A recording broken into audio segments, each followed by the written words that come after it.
Hello and welcome to TV1 Midday News. I'm Lata. A total of over 109 million kina of third-quarter tuition fees for schools around PNG will be dispersed to school accounts this week. This amount covers both the third-quarter tuition fee and project fee grants. Education Secretary Dr. Uke Combra commended the Maraperoso government and Education Minister Lucas Dawa Dekena for granting the Term 3 tuition fee funding for schools nationwide, enabling students to continue their education into term. Despite the number of schools nationwide, Dr. Combra is confident that this funding will assist them to continue their operations towards the end of the year.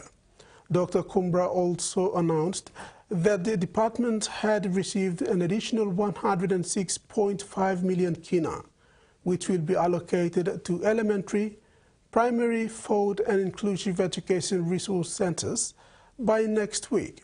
From this year's budget allocation of 850.9 million kina, the department has received and by next week successfully released the funding to Quarter 1 and 3, totaling 638.9 million kina, with a remaining balance of 212 million kina for Quarter 4.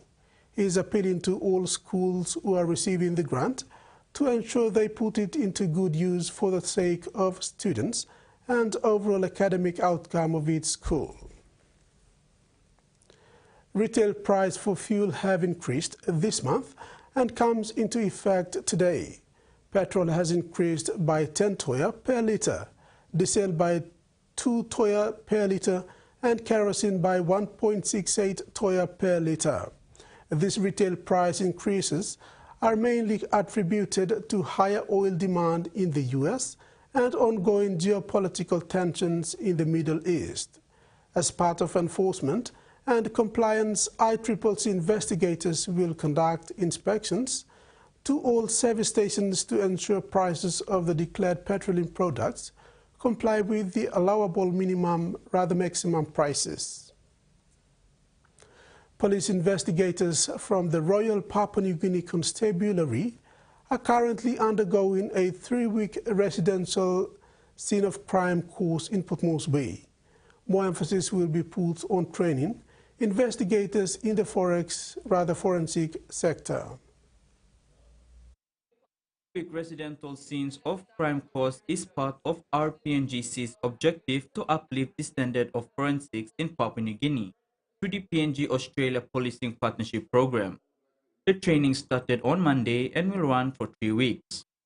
Police investigators from Medang, Mount Hagen, Wewak, Popondetta and Kokopo flew in to join investigators in Port Moresby to take part in the training. The training is being delivered by a forensic specialist with the PNG APP. Deputy Commissioner of Police for Training, Peter Philip, said the people of Papua New Guinea over the years have questioned the investigative skills of our PNGC police personnel.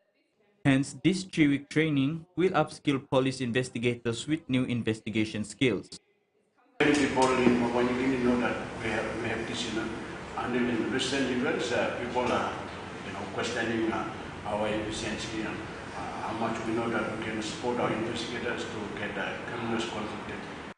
Philip said the courts rely on investigation, and through this training, he believes investigators throughout the country will be better skilled to carry out investigations, especially in terms of supporting the courts with sufficient evidence. Those we bring before courts, the courts interpreted our laws and they can handle this accordingly. Deputy Commissioner Philip urged the participants to learn as much as they can so that they can make a difference in their respective investigation divisions they are attached to. Roland Dennis, TV1 News. Save the Children, in partnership with UNICEF and Government of Papua New Guinea, has announced the launch of Oki Toki, a new weekly radio show designed to empower adolescent girls. The show airs every Wednesday at 3:30 p.m. on Tribe FM, the youth radio network of the National Broadcasting Corporation, and started yesterday, targeting girls aged 10 to 19 years Okie Toki will address critical issues such as adolescent health, puberty, child marriage, mental health, personal safety, and referral pathways. The show aims to create a safe space for girls to learn, share experiences, and address information through engaging discussions, interviews, radio dramas, and other interactive segments. With radio seen as a powerful tool for reaching communities across Papua New Guinea, especially in remote areas. The program will leverage this platform to provide vital information and support to adolescent girls, helping them to reach their full potential in life. Lata prison in West New Britain province is grappling with a severe overcrowding crisis, with the inmates' population reaching 621, far exceeding its capacity of 390. This has led to a significant shortages of food and accommodation. In response, the provincial government, through its disaster office, intervened last Friday by providing 3 large tons and 20,000 kina worth of food supplies, including 200 bales of 10-kilogram rice, bags and other essential items. Mata Correctional Service Commander Superintendent Dimon Ga expressed gratitude for the assistance, stating that the facility is facing significant challenges due to the influx of new inmates. He emphasized the need for continued government support to prevent further deterioration of conditions and to manage the facility's resources effectively. Acting Director of the West New Britain Provincial Disaster and Emergency Response Centre, Clement Bailey highlighted the government's commitment to supporting national agencies like the Correctional Institutional Service and the police. He noted the importance of collaboration to provide essential services to the community and expressed satisfaction with the government's ongoing support during this crisis. Na all one kind of needs long all facilities where we can also mal karabusman long all our staff. Turning overseas, the Reserve Bank is facing pressure for its decision to keep interest rates higher for longer, with the Treasurer disappearing with the RBA's assessment that the economy is running too hot. Charities say real people are hurting and many are turning to their services to help put food on the table. People are relying on charities to get by as household budgets stretch far beyond their means. Yeah, everything's gone up. Cost of living is crazy. I mean, cost of gas, petrol is ridiculous.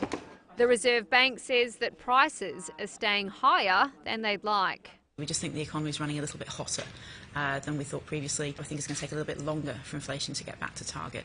So if the economy is running a little bit hot, what can be done about it? We have, very broadly speaking, one lever. It is a very blunt one, it's interest rates. Which the central bank now says will stay higher for longer. I think it's hard to sustain an argument that the economy is running too hot or that people have too much spare cash, given all of the data and all of the feedback that we get, which shows that's not the case. From our perspective, we're setting policy for the aggregate, and that's what's really, really challenging because we know about the group that are struggling there. Charities like this are helping people from all walks of life. People who can't afford rising rents, people sleeping on the streets, and increasingly people with higher mortgages. The question is, how much longer can all of these people hang on? I understand economists and the way that they speak, but the impacts that they have on people are tangible, they're real, and they hurt, and they're hurting too many people. To be told you're just an aggregate doesn't help put food on the table. And that's the real story here as politicians and bankers debate the data. The African-Australian community is calling for a cultural reset within Queensland Police after the violent arrest of a Zimbabwean man in Ipswich last year, captured on police body cam footage obtained by the ABC. Police say they're investigating the incident and refuse to comment further. It's late December 2023 in Ipswich, just west of Brisbane. Jungamiri Chipana Mazzano has been visiting his brother and stops by this Ripley petrol station. It was a sunny day, it was just a good day actually. He pulls in to fill up his car with petrol but realises the Bowser has no E10.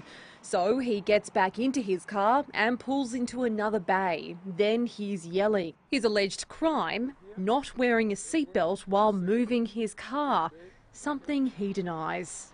His arm was broken during the violent arrest. I was telling them, you've broken my arm. And there was no empathy, nothing, like just how they'll treat an animal. He's speaking out for the first time, believing he was racially profiled. Even if I wasn't wearing a seatbelt, that's what they were stopping me for. There was nothing that would warranted that kind of behaviour. The 48-year-old father has lived in Australia for 13 years after arriving from Zimbabwe, but the arrest made him fear for his life. I was thinking death.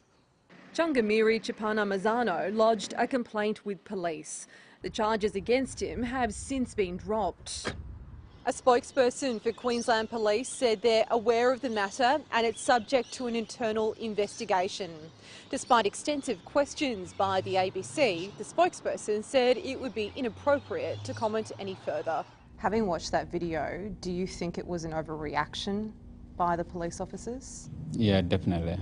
And I think that situation could have been handled very differently. Community leaders say racial profiling is a systemic issue and are calling for leadership within the police to eradicate it. Training is important, but I think it depends to the leadership of the organisation and the institution to shape the behaviour of the personnel within that institution.